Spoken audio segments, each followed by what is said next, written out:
Bienvenue au cœur des musées départementaux de l'Isère. Je me présente, Anne Lasseur, je suis la responsable du musée archéologique et je vais vous emmener découvrir les compléments muséographiques que nous avons mis en place à partir du mois de mai et que nous avons élaborés à l'occasion des 10 ans du musée archéologique. C'est parti, suivez-moi.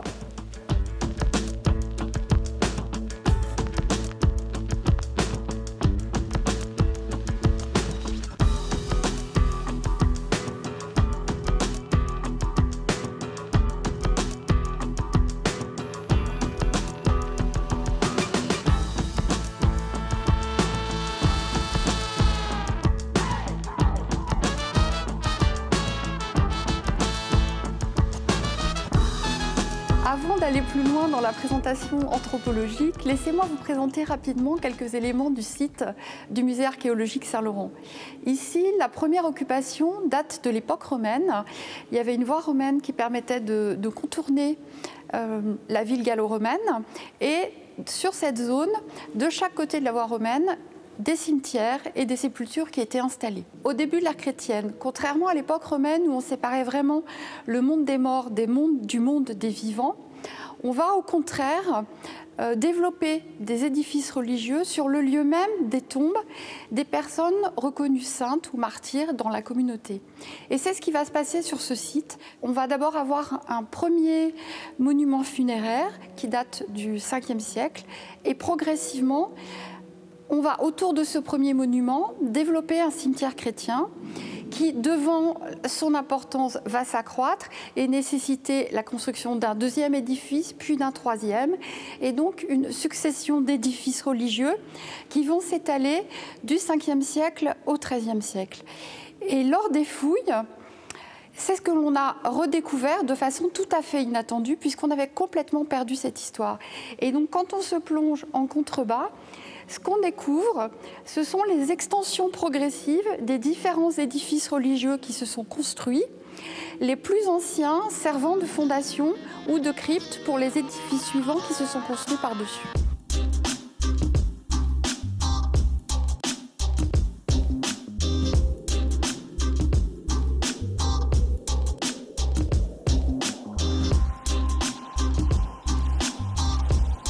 Le musée archéologique est très connu des Grenoblois et des Isérois et on s'est rendu compte que lorsque les visiteurs venaient, il y a une question qui revenait en permanence, mais finalement c'est un immense cimetière.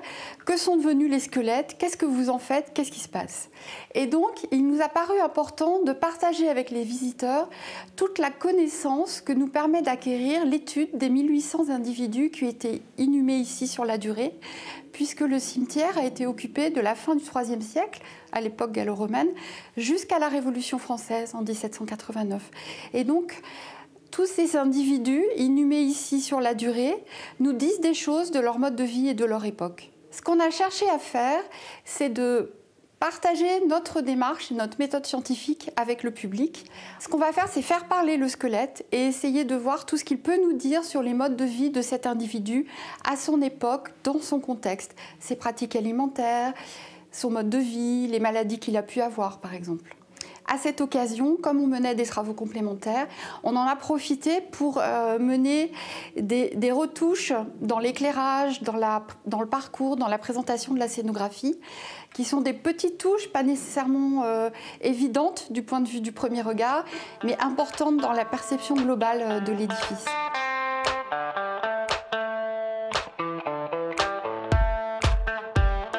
Dans le cadre des compléments muséographiques, on a choisi plusieurs individus qui étaient inhumés sur le site et on propose aux visiteurs de rentrer dans la démarche que nous faisons lors de la fouille pour connaître, documenter tous les éléments qu'on va pouvoir trouver au moment de la découverte et en savoir plus sur l'individu qui a été inhumé. Typiquement, ici, on est dans la première étape. Lorsqu'on va découvrir un squelette, on va commencer par observer les objets qui peuvent l'entourer. Selon l'époque, il n'y a pas toujours des objets. En l'occurrence, ici, on est au XVIIe siècle et ce qu'on va constater, c'est d'une part la position classique des bras qui sont refermés sur le buste, qui est un signe classique de piété, et d'autre part, un objet religieux, une croix, ainsi qu'une petite boîte en métal, mais qui était complètement prise par les concrétions d'oxydation et qu'on ne pouvait pas ouvrir. Et grâce à un partenariat avec le CEA, on a pu en faire une reconstitution 3D qui se trouve ici, et on a pu, sans ouvrir la boîte, identifier son contenu. Et qu'est-ce qu'on trouve dans cette boîte? On trouve 3 médailles religieuses qui ont toutes, dans leur représentation, un lien avec l'enjeu de la résurrection, plus 2 petites perles qui étaient sans doute des perles précieuses conservées par cette personne. La personne qui est conservée ici, dont on a retrouvé les ossements, c'est une femme. Et l'autre élément qui va nous intéresser, c'est de savoir comment elle a été inhumée. C'est une question qui revient toujours. Est-ce qu'il y avait un linceul? Est-ce qu'il y avait un cercueil? Comment est-ce qu'on sait ça? Eh bien, ici, d'une part, on a trouvé des aiguilles. Ça veut dire que la personne était effectivement enveloppée dans un grand drap qui était resserré autour d'elle grâce à des aiguilles, c'est-à-dire un linceul. Et que d'autre part, dans la mesure où on a retrouvé des clous, ça veut dire qu'il y avait un cercueil dont le bois s'est décomposé, mais dont les clous sont restés et se sont oxydés dans le sol de la fouille. Enfin, l'objet peut-être le plus intéressant, le plus curieux, c'est cette petite boîte. Ce qu'on voit ici, c'est le couvercle d'une petite boîte en os. Il faut imaginer que la partie en bois en dessous s'est dissoute dans les sédiments, mais il reste la partie supérieure en os qui est sculptée. Il s'agit d'une femme du XVIIe siècle. Or, la boîte, de par son iconographie, a pu être datée et identifiée. Son décor est caractéristique des sculptures que l'on faisait à Venise au XVe et au XVIe siècle dans un atelier qui est l'atelier des Ambriachi. C'est donc très intéressant de voir que cet objet italien, qui date de l'époque de la Renaissance, est arrivé jusqu'au XVIIe siècle et a été considéré suffisamment en lien et en relation avec la personne qui était inhumée pour qu'on le place à ses côtés.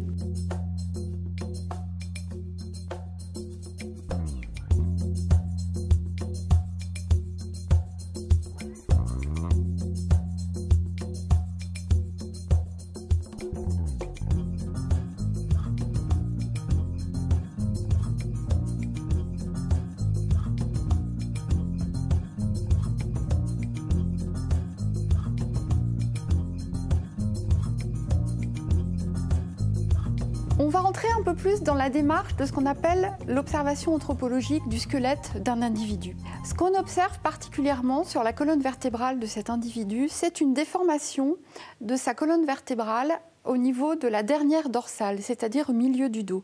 Ce qu'on observe ici sur les vertèbres, c'est que la plus basse est totalement écrasée. Vous voyez qu'elle est beaucoup plus fine que les 2 autres vertèbres supérieures. Qu'est-ce qui s'est passé? Eh bien, on sait par la pratique anatomique qu'un écrasement de ce type est lié à une chute en hauteur violente de tout son poids sur les jambes. Ça veut dire que cette personne a fait une chute importante qui a provoqué un tassement de sa vertèbre et un basculement de sa colonne vertébrale vers l'avant à 90 degrés. C'est donc une personne qui, à la suite de cet accident, s'est trouvée particulièrement handicapée avec une marche qui était, à partir de là, extrêmement déformée et pénible et dont on prend conscience en observant ses vertèbres. Ici, dans le musée, on est constamment en interaction avec la question des ossements et des squelettes et on a trouvé intéressant de permettre aux visiteurs de s'en approcher et de pouvoir manipuler. Non pas manipuler des ossements réels, mais grâce à un partenariat avec la casemate, le centre de culture scientifique de Grenoble, qui est juste à côté, on a pris ces 3 vertèbres vraiment caractéristiques.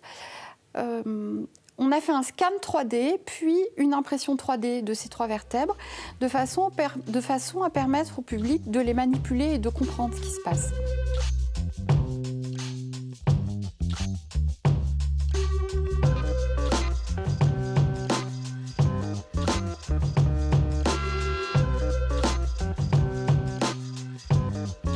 Alors ici, nous sommes dans la zone de ce que nous avons appelé le laboratoire. C'est une zone où nous avons demandé aux différents membres du comité scientifique de nous présenter leur discipline et de nous exposer l'intérêt des méthodes qu'ils utilisent pour une meilleure connaissance des individus qui sont conservés ici, sur le site de Saint-Laurent. Alors, il y a plusieurs disciplines.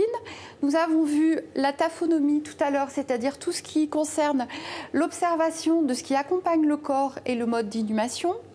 Il y a la paléopathologie, c'est-à-dire l'observation des ossements et tout ce qu'ils peuvent nous dire des pathologies ou des modes de vie ayant laissé des traces sur le squelette.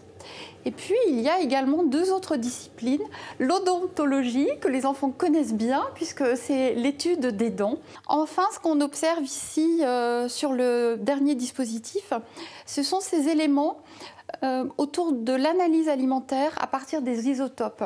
C'est ce qu'on appelle la paléoalimentation. Si on prend le temps de vous expliciter toutes ces recherches que nous menons ici sur le site de Saint-Laurent, c'est parce qu'au fil du temps, en menant ces séries d'analyses de façon progressive, nous allons pouvoir dresser le portrait de la population d'un quartier de Grenoble et, à partir de cet échantillon, extrapoler sur les modes de vie de la population grenobloise.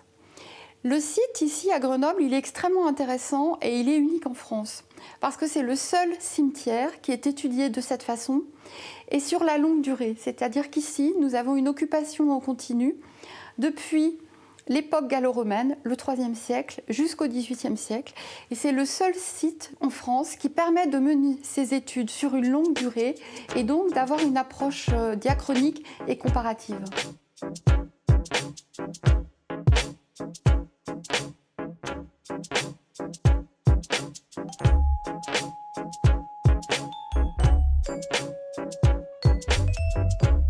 Dans le cadre de la nouvelle muséographie et des petits ajustements qui ont été faits sur le site, nous avons énormément travaillé sur la crypte, puisqu'elle était vraiment dans la pénombre, avec uniquement un élément central qui l'éclairait. Et donc nous avons fait en sorte de dégager entièrement l'espace et de retravailler l'espace de façon ponctuelle, en lumière rasante, de façon à pouvoir à la fois profiter pleinement des détails des chapiteaux, mais également de la voûte. Et c'est vrai que, y compris pour nous, ça a été une redécouverte complète de cet espace dont l'acoustique et l'atmosphère sont extrêmement doux et apaisants. Alors ici se termine notre visite pour aujourd'hui. Je vous remercie de nous avoir suivis. Je vous rappelle que vous êtes ici dans un musée départemental et que tous les musées départementaux de l'Isère sont gratuits. Vous pouvez donc venir nous rendre visite. Et puis je voudrais vous signaler aussi que je vous ai parlé d'anthropologie, d'analyse scientifique, mais tous les propos que nous avons mis en place, nous avons vraiment tenu à ce qu'ils soient compréhensibles à partir de l'âge de 7 ans. Ça veut dire que c'est vraiment des compléments muséographiques qui sont adaptés à une visite en famille et chacun va s'y retrouver en termes de contenu et de découverte. Si vous voulez en savoir plus, eh bien, toutes les informations pratiques sont sur le site des musées départementaux. Et puis nous proposons également un certain nombre de visites guidées, d'ateliers. Nous accueillons les écoles, les centres de loisirs et bien sûr le public familial. À très bientôt.